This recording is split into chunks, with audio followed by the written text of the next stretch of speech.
नमस्कार दोस्तों। आज हम लोग अर्थव्यवस्था के क्षेत्र को डिस्कस करेंगे और यहाँ से हर कम्पिटिटिव एग्जाम में एक या दो क्वेश्चन देखने को मिलता है। अर्थव्यवस्था के मुख्यतः 3 क्षेत्र होते हैं, लेकिन जब से साइंस एंड टेक्नोलॉजी का विकास हुआ तब से अर्थव्यवस्था के कुल 5 क्षेत्र हो गए। प्राथमिक क्षेत्र, द्वितीयक क्षेत्र, तृतीयक क्षेत्र, चतुर्थ क्षेत्र और पंचक क्षेत्र। वर्तमान में हम अभी आपके साथ प्राथमिक क्षेत्र और द्वितीयक क्षेत्र का चर्चा करेंगे, फिर किसी नेक्स्ट वीडियो में तृतीयक, चतुर्थ और पंचम क्षेत्र की चर्चा करेंगे।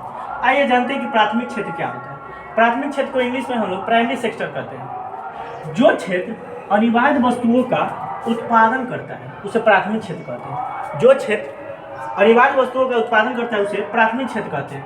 अनिवार्य वस्तुओं क्या हो गया, जैसे अनिवार्य वस्तुओं में आपको चावल हो गया, गेहूँ हो गया, इस सब का उत्पादन जो करता है वो क्या हो गया, प्राथमिक क्षेत्र हो गया।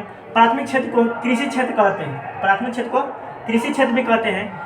इस प्राथमिक क्षेत्र के अंतर्गत कृषि, पशुपालन, वानिकी, मत्स्य पालन, खनन इत्यादि चीज़ों को पढ़ा जाता है, इत्यादि चीज़ों को रखा जाता है। कृषि, पशुपालन, वानिकी, मत्स्य पालन, खनन सब प्राथमिक क्षेत्र के भाग है। प्राथमिक क्षेत्र द्वितीयक क्षेत्र के लिए कच्चा माल को तैयार करता है। एक नोट पॉइंट है कि प्राथमिक क्षेत्र द्वितीयक क्षेत्र के लिए कच्चा माल तैयार करता है। इसे क्या समझे, जैसे कि प्राथमिक क्षेत्र में आ गया कृषि। कृषि के अंतर्गत किसान गन्ने की खेती किया। कृषि के अंतर्गत किसान गन्ने का खेती किया और उस गन्ने से चीनी बनाने के लिए मशीनरी होना चाहिए, कारखाने होना चाहिए।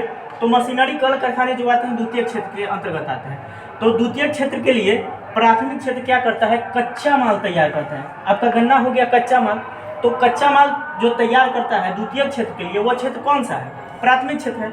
अब आइए द्वितीय क्षेत्र को समझते हैं। द्वितीय क्षेत्र को इंग्लिश में बोलते हैं सेकेंडरी सेक्टर। इसको औद्योगिक क्षेत्र भी बोलते हैं, इसको औद्योगिकी क्षेत्र भी कहते हैं। इस द्वितीय क्षेत्र के अंतर्गत निर्माण, विनिर्माण, विद्युत, गैस तथा जल आपूर्ति रखा जाता है। द्वितीय क्षेत्र के अंदर निर्माण, विनिर्माण, विद्युत, गैस तथा जल आपूर्ति को रखा जाता है। द्वितीय क्षेत्र के विकास करने पर ही प्राथमिक क्षेत्र का विकास होगा। द्वितीय क्षेत्र का विकास करने पर ही प्राथमिक क्षेत्र का विकास होगा।